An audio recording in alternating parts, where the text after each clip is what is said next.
चलिए, आज आप लोग का टॉपिक है CS21 का यूनिट नंबर 4 के बी पार्ट, जिसमें आपका टॉपिक है आपका nuclear fusions. Nuclear fusion, okay. ये आप लोग का न्यूक्लियर फ्यूजन्स आपकी टॉपिक है, ठीक।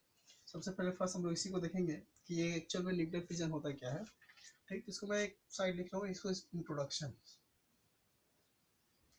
इसका इंट्रोडक्शन है ओके। हमको ये समझना है कि न्यूक्लियर फ्यूजन सबसे पहले फर्स्ट ये होता क्या है, ठीक है। न्यूक्लियर फ्यूजन एक्चुअली यहाँ पे क्या होता है कि कई पार्टों में इसको डिवाइड किया जाता है, divided by the some other parts something. इसको मैं यहाँ पे लिख the divided divided by some part, ठीक है। देखिए, इसमें मैंने क्या बोला था कि जो न्यूक्लियर फ्यूजन होती है, मान लीजिए हमको क्या करना है कि अगर किसी भी एटम को लेते हैं, सपोज यहाँ पे मैं एक एक एटम को लेता हूँ, तो उस एटम में पहले से पता है कि पहले इसे सेंटर में हमारा न्यूक्लियस होती है, और न्यूक्लियस के बाद उसके और अराउंडिंग में क्या होता है, उसका ऑर्बिटल प्रेजेंस होती है, ठीक। ये ऑर्बिटल्स होती है, ठीक, जिसमें हमारे क्या करता है, यहाँ सेंटर में क्या होती है, आपका न्यूक्लियस प्रेजेंस होती है, और यही न्यूक्लियस में हमारा न्यूट्रॉन और क्या होता है, यहाँ पे प्रोटॉन प्रेजेंस होती है, ठीक। हमको पहले से पता है, जब हम लोग न्यूक्लियर सेल मॉडल पढ़े हैं, तो न्यूक्लियर सेल मॉडल में हमको पहले से पता था कि ये जो न्यूक्लियर और प्रोटॉन, न्यूट्रॉन और प्रोटॉन की संख्या जो बराबर होती है ना, इसमें एक कंडीशन ये आती है, न्यूट्रॉन और प्रोटॉनों की संख्या क्या करता है, अगर बराबर होता है तो वो न्यूक्लियर जो होती है कैसा होता है, आपका ये स्टेबल फॉर्म होता है। न्यूक्लियर कैसा होता है, यहाँ पे आपका स्टेबल फॉर्म होगा, ठीक। अगर यहाँ पे प्रोटॉन और न्यूट्रॉनों की संख्या अगर बराबर नहीं होता है तो उस कंडीशन में क्या करता है, ये जो न्यूक्लियस होती है, ये न्यूक्लियस हमारा क्या हो जाता है, ये अनस्टेबल हो जाती है, ठीक। मैंने बोला कि सबसे पहले फर्स्ट हम लोग ये देख रहे हैं कि न्यूक्लियर फ्यूजन, तो न्यूक्लियर फ्यूजन में होता है कि हम किसी भी एटम को ले रहे हैं और उस एटम को क्या कर रहे हैं कि उसके न्यूक्लियस के बारे में देख रहे हैं, ठीक। तो मैंने न्यूक्लियर के बारे में बताया कि ये क्या करते हैं, divided by the some part, ठीक। ऐसे न्यूक्लियस क्या करते हैं, कई ऐसे अलग अलग पार्ट पे क्या होता है, डिवाइड हो जाता है। अब वो किस तरह से होगा, मैं आगे इसको बताऊंगा, ठीक। पहले इसको समझ आइए कि होता क्या चीज है, ठीक है। अब देखते हैं कि अगर मैं इसी एटम को लिया तो इस एटम के इसकी न्यूक्लियस की बात कर रहा हूँ, तो इस न्यूक्लियस में क्या करता है, इसमें दो तरह कंडीशन होती है। अगर न्यूट्रॉन और प्रोटॉन की संख्या बराबर होती है तो क्या होता है, वो न्यूक्लियस स्टेबल होता है। बट यहाँ पे अगर न्यूट्रॉन और प्रोटॉन अगर बराबर नहीं होता तो उस कंडीशन में क्या हो जाता है, ये वो जो न्यूक्लियस होती है वो कैसा हो जाता है, ये आपका अनस्टेबल हो जाती है, ठीक। अब देखिए, अब दो डिफरेंट हुआ। अब यहाँ से इसको मैंने एटम एटम से लिया, तो एटम की बात करूँ तो इसमें एटम में क्या करता है, अब न्यूट्रॉन और प्रोटॉनों की संख्या कैसे मिलती है हमको, हम पहले जान रहे हैं कि न्यूट्रॉन और प्रोटॉनों की संख्या कैसे मिलती है। अगर प्रोटॉनों की संख्या देखनी है तो क्या करता है, किसी भी मॉलिक्यूल्स का, यहाँ पे देख लो, ये आपका एक्स जो होता है ये एटम होती है, जेड जो होता है उसमें एटॉमिक नंबर, और ए जो होती है मास होता है। अब मुझे इसमें न्यूट्रॉन और इसका प्रोटॉन की संख्या देखना है, तो उस कंडीशन में क्या होता है कि एटॉमिक नंबर बराबर इलेक्ट्रॉनों की संख्या बराबर क्या होता है, इसमें प्रोटॉनों की संख्या होता है। इसका मतलब क्या हो गया, जितना आपका इलेक्ट्रॉन्स रहेगा, जितना आपका एटॉमिक नंबर रहेगा, उतना क्या रहेगा, आपका प्रोटॉनों की संख्या होता है। बट यहाँ पे क्या होता है, अगर न्यूक्लियस की बात करूँ तो न्यूक्लियस में क्या करते हैं, आपका एटॉमिक मास इक्वल, यहाँ पे होता है न्यूट्रॉन्स प्लस प्रोटॉनों की संख्या होती है, ठीक। ये होता है एटॉमिक मास नंबर। अब हमको किसका चाहिए, एन का नाम, एन का मान चाहिए, तो क्या करते हैं कि एन के वैल्यू में आपको इधर लेके आएंगे तो क्या हो जाएगा, ए माइनस पी, ठीक। तो इस कंडीशन में क्या करते हैं, हम उसको न्यूट्रॉन और प्रोटॉनों की संख्या को यहाँ पे हम लोग कैलकुलेट कर लेते हैं।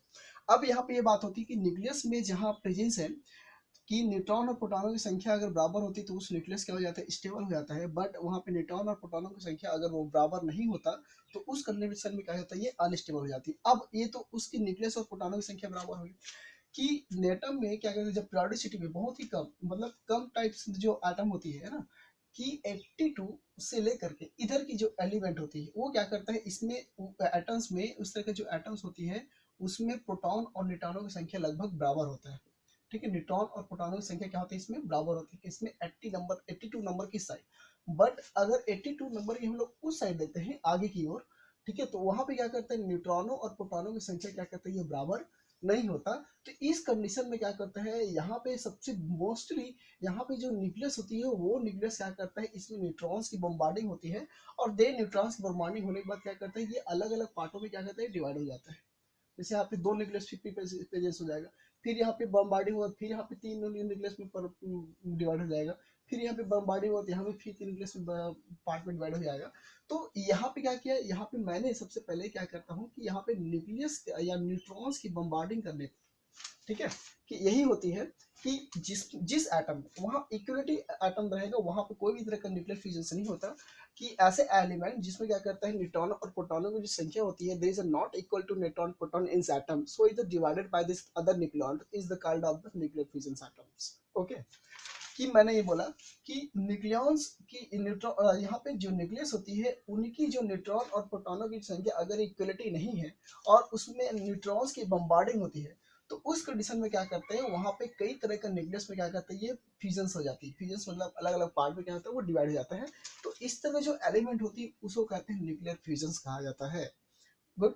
अब अगर यहाँ पे मैंने इसको मान लिया जाए, इससे मैंने यूरेनियम की बात कर रहा हूँ, ठीक है, यूरेनियम जैसे कि यूरेनियम में 92 होती है, इसका 200 235 और 238 इसका मास होता है। तो उस कंडीशन में जब इसमें आप एक न्यूक्लियन बम्बार्डिंग करेंगे तो इसमें आपका एक इसका एटॉमिक मास क्या होता है बढ़ जाता है। फिर इसमें न्यूक्लियर बम्बार्डिंग करते हैं तो क्या करते हैं दो पार्टों में अलग अलग रूप में डिवाइड हो जाता है, जिससे ये डिवाइडेड हो रही है, ठीक। तो वहां पे क्या करता है ये जो न्यूट्रॉन्स और प्रोटॉन्स यहाँ पे इक्वलिटी नहीं होती, तो उस कंडीशन में क्या करते हैं यहाँ पे हाई अनस्टेबल का फॉर्मेशन करता है। जो न्यूक्लियर होती है न्यूक्लियस होती है वो क्या करते हैं हाई अनस्टेबल के रूप में क्या करते हैं ये फॉर्मेशन करता है, ठीक है। तो ये होता है न्यूक्लियर फ्यूजन होती है। जैसे सपोज मैं इसमें एक एग्जांपल लूंगा, अब उस एग्जांपल के थ्रू अगर मैं इसको दिखाता हूँ कि कैसे यहाँ पे ये आगे चलता है, ठीक है। मान लीजिए कि मेरे पास एक तरह का इसमें आपका न्यूक्लियंस है ना, सपोज मेरे पास एक आपका यूरेनियम की बात कर रहा हूँ, तो मैं एग्जांपल में लेता हूँ यहाँ पे आपका एक एग्जांपल लिया, ठीक है।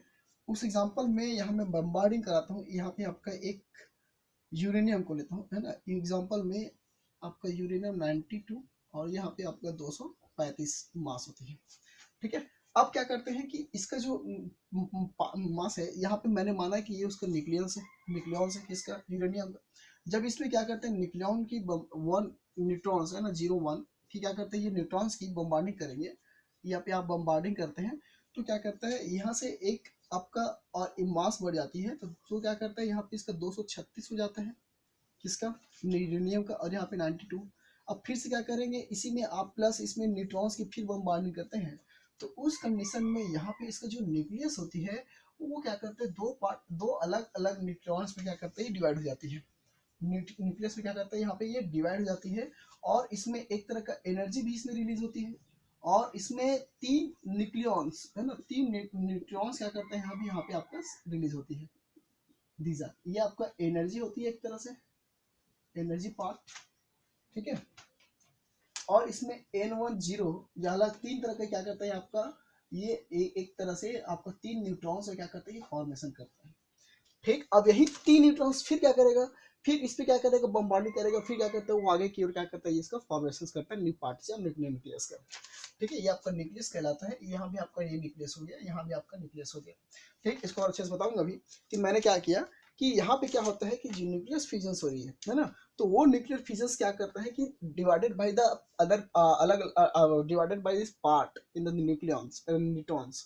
सो is first it is example to I take to uranium 92 and then 235 is the mass atomic number. And the first is the bombarded to one neutron element, and then the pressure to 236 atomic mass, and one neutron is the bombarded to the other nucleons in the two other parts formations, and the 3 neutrons in the formation and one energy spike. So it's called of the nuclear fusion. कि इसमें क्या किया कि सबसे पहले first इसमें हम लोग देख रहे हैं कि यहाँ पे जब हम लोग एक यूरेनियम की न्यूक्लियस को लेते हैं तो इसमें एक न्यूट्रॉन की बम्बार्डिंग करते हैं, तो उस कंडीशन में सबसे पहले जो मास होती है उसमें एक इंक्रीज हो जाती है जिसमें क्या करते हैं 236 हो जाती है, और फिर इसमें फिर एक न्यूट्रॉन के सामने इसको बम्बार्डिंग किया जाता है। तो उस कंडीशन में यहाँ पे जो न्यूक्लियॉन्स होती है वो क्या करते हैं दो अलग अलग पार्टों में क्या होता है ये डिवाइडेड हो जाती है, और इसमें 3 न्यूट्रॉन्स और एक एनर्जी के रूप में क्या करता है ये ऑर्डर से बनता है, ठीक। तो यहाँ पे क्या आ रहा है अलग अलग अलग पार्टों में क्या कर रहे हैं इसके न्यूक्लियॉन्स के क्या करता है यहाँ पे प्रिपरेशन होना या बनना वो कहलाता है न्यूक्लियस, मतलब यहाँ पे न्यूक्लियस जो होती है वो फ्यूजन हो रही है, ठीक है, किसी एलिमेंट का इस एलिमेंट का न्यूक्लियस का, और यहाँ पे इसका फ्यूजन हो रहा है। तो इस तरह के जो एलिमेंट होती है उसको कहते हैं न्यूक्लियर फ्यूजन कहा जाता है। सिंपल एग्जाम्पल एक एग्जाम्पल और देखते हैं इसी का, ठीक। कि इसमें अगर हम लोग मान लीजिए यूरेनियम की कर रहे हैं, तो यूरेनियम में अगर फिर से हम लोग, ये तो उसका इसमें स्कीमेटिक डायग्राम हो गया, ठीक। बट अगर हम लोग इसी की फिर बात कर रहे हैं कि इसमें यूरेनियम के साथ मैं रिएक्शन करा रहा हूँ, जैसे कि यूरेनियम है, ये दिशा यूरेनियम 92 और ये होता है आपका 235, इसका होता है एटॉमिक मास 235, प्लस इसमें अगर मैं एक न्यूट्रॉन्स की बम्बार्डिंग करता हूँ तो उस कंडीशन में यूरेनियम की जो होती है ना, ये इसमें आपका 236 क्या करता है, इसमें आपका मास बढ़ जाएगा। और फिर क्या करते हैं, इसमें से आपको एक फिर बम्बार्डिंग करेंगे, इसमें एक न्यूट्रॉन्स की बम्बार्ड करोगे, ठीक है, 10, इसको क्या करना है, आपको बम्बार्डिंग करना है, ठीक। तो उस कंडीशन में यहाँ पे क्या करता है, यूरेनियम जो होती है ऑलरेडी दो दो क्या करता है, न्यूक्लियस में डिवाइडेड हो जाती है, ठीक है, न्यूक्लियस में क्या करता है, ये आपका डिवाइडेड हो जाएगा, ठीक। अब ये क्या करेगा, 236 जो होती है, ये यहाँ पे आपका एक अलग दो तरह का अलग अलग पार्ट में न्यूक्लियस के रूप में क्या करता है, ये बम्बार्ड होगा। जैसे कि आपका बेरियम और एक बनाता है इसमें क्रिप्टॉन्स, ठीक है। बेरियम का जो होता है, इसका एटॉमिक मास होता है 56 और इसका जो एटॉमिक मास होता है 144 और इसका एटॉमिक नंबर होता है 56। क्रिप्टॉन का होता है 36 एटॉमिक नंबर और इसका जो मास होती है 89, ठीक है। और प्लस इसमें क्या बनाता है, ये आपका 3 न्यूट्रॉन्स प्रिपेयर करता है और प्लस कुछ some part of the energy क्या करता है, एनर्जी क्या करता है, रिलीज करता है, ठीक है, देन आर द एनर्जी, ठीक। ये जो आपका दो तरह का यहाँ पे दिख रहा है ना, ये आपका पॉइंट, तो वो जो पॉइंट होती है क्या करते हैं, यहाँ पे हमारा दो अलग तरह का न्यूक्लियस का प्रिपरेशन होना, वो या फिजन्स करना, न्यूक्लियस का ही फिजन्स होती है अलग अलग पार्टों में, उसको कहते हैं न्यूक्लियर फिजन्स कहा जाता है, ठीक है, इसको कहते हैं न्यूक्लियर फिजन्स कहते हैं। It is clear. अब अगर हम लोग इसी बैरियम को फिर क्या करते हैं, इसमें आपका न्यूट्रॉन बमबार्डी करेंगे तो उस कंडीशन में फिर क्या करते हैं, 3 अलग अलग पार्टों में बनता है, फिर यहाँ पे बमबार्डी करेंगे फिर 3 अलग अलग पार्टों में बमबार्ड होगा, तो उस कंडीशन में क्या करते हैं, इस तरह से ये फ्यूजन होते होते होते क्या करते हैं, चेयर रिएक्शन के रूप में ऑपरेशन कर लेता है, ठीक। तो ये होते हैं आपका न्यूक्लियर फ्यूजन्स या न्यूक्लियर फ्यूजन्स कहलाती है।